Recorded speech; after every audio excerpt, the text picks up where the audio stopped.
So when we enter the spiritual path, naturally there's a sense of urgency, or at least a sense of aspiration that we'd like to move it along. We'd like to proceed. We'd like to grow and integrate as quickly as possible to get away from the suffering and the habitual reactivity. And the truth is, if you examine your own experience or observe anyone that you love or know of, that we proceed at the pace of integration. We proceed at the pace of integration. And through regular, deep practice, we cultivate our capacity to more consistently and more fully and more authentically abide as loving awareness in the midst of our up and down situations. So during our formal practice, one of the things that happens is that we reduce the elements of our experience.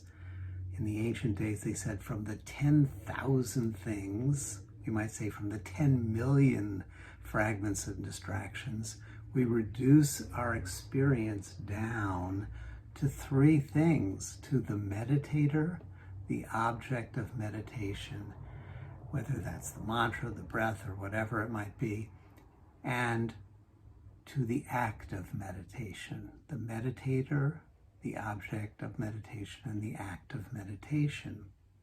And as our practice matures, there is a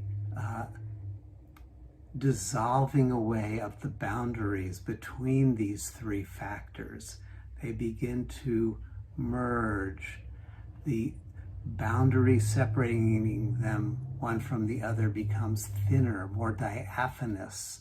And as they dissolve away, we rediscover ourselves, and we rediscover life itself to be radiance.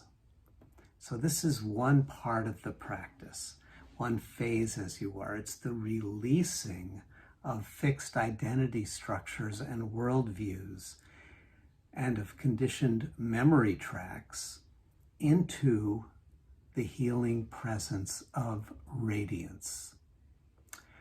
And then there's the next phase, and that's the phase of re-entry, of re-entering the mind and re-entering the body in a renewed and healed or more healed form.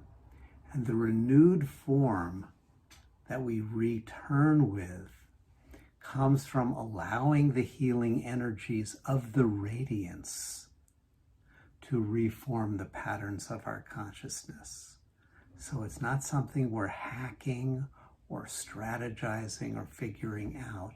We are releasing into radiance and allowing the radiance to reform and reanimate mind and body. And as we do this practice over and over, we become familiar with this experiential reality, with the felt sense of releasing into radiance and being reformed. So it's this familiarity. Remember, in Tibetan, the word for meditation means to become familiar with. We're cultivating familiarity, even intimacy, with this process of releasing into radiance and allowing the radiance to reform us. And as that familiarity deepens, we more smoothly and more efficiently and more lovingly go through this process of release, of integration and renewal.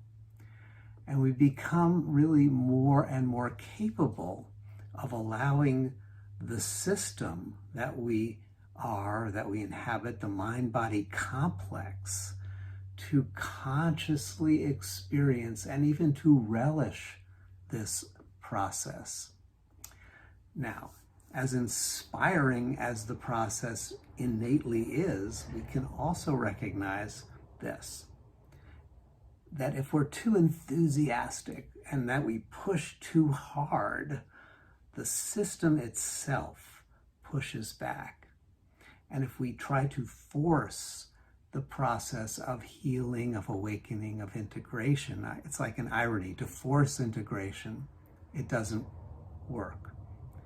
On the other hand, we recognize that if we don't in some way engage, lean in, the system itself will tend to stagnate, and it will require then more and more extreme wake-up calls to get our attention, to get its attention, and to re-engage us with the true purpose of this life, which is to awaken as radiance in the midst of our everyday, every breath situation.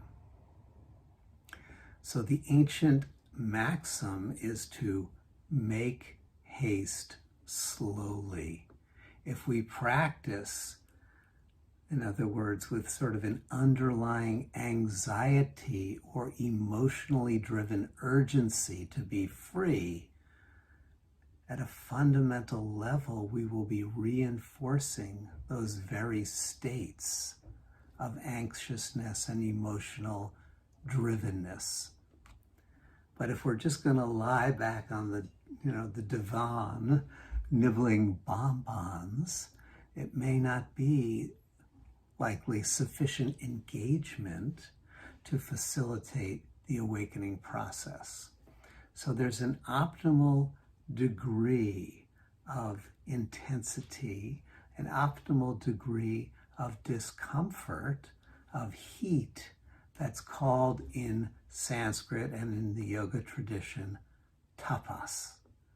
Tapas is the fire, the heat that arises when we judiciously lean into our discomfort and lovingly move our system out of the stability of the habitual memory tract structure, and then we move it into a place of instability for the sake of awakening.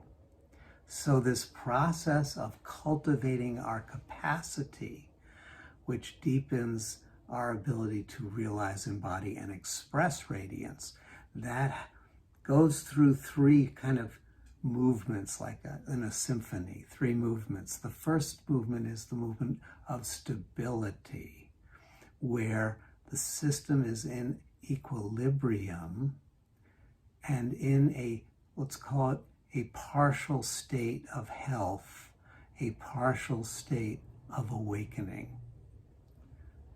Okay?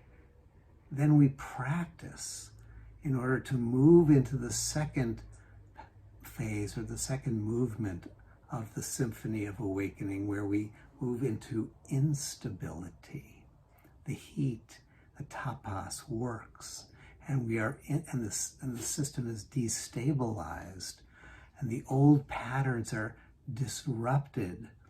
They're disrupted for the sake of a higher level of health, of awakeness, of integration, of wholeness. But often that instability phase, that heating up phase, that there will be parts of us that don't feel like this is a good thing. Nonetheless, it's a necessary movement in the releasing before the third movement of reintegration, where a more awake, more illuminated, also more complex and deeper structure is integrated into our way of being. So what does this suggest? It suggests that the systems that we are part of, and in the systems that we inhabit and live through, our personal, our individual body-mind system, our interpersonal systems, our institutional and cultural systems, are mostly in a state of relative equilibrium, and that means relative asleepness, relative awakeness, but mostly asleepness, and in that stability, often in a rut.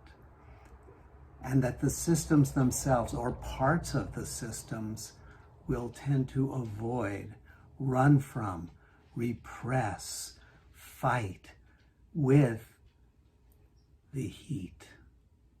They will fight with the people and with the energies that are heating things up and that seem to be behind this experience of instability. But what we know from our spiritual practice and what we can remember is that what's really behind the movement from stability to instability is a deeper commitment between your soul and the soul of life itself, between your heart and the heart of life itself, between you and the universe, between your being and the cosmic dreamer whose dream you have entered in order to learn the method of dissolving into radiance and reforming into wisdom and love, of creating while maintaining the presence of loving awareness in all the ups and downs. That's what the cosmic dreamer has figured out, and that's what we're here to learn. So behind the movement from stability and instability is life's evolutionary promise that you will be guided, that you will be carried on a river of awakeness. You will be carried on a current of healing in order to release the patterns and the habits of self-contraction into the radiance of your true being, that you might reform again as an agent of awakening and become a blessing in every encounter, every moment of your life. So we need the tapas, and we need the loving awareness. We need the heat, and we need the sense of deep compassion, with the recognition that when those are working together, we proceed at the pace of integration with an ongoing and profound sense of wholeness at every step of the way.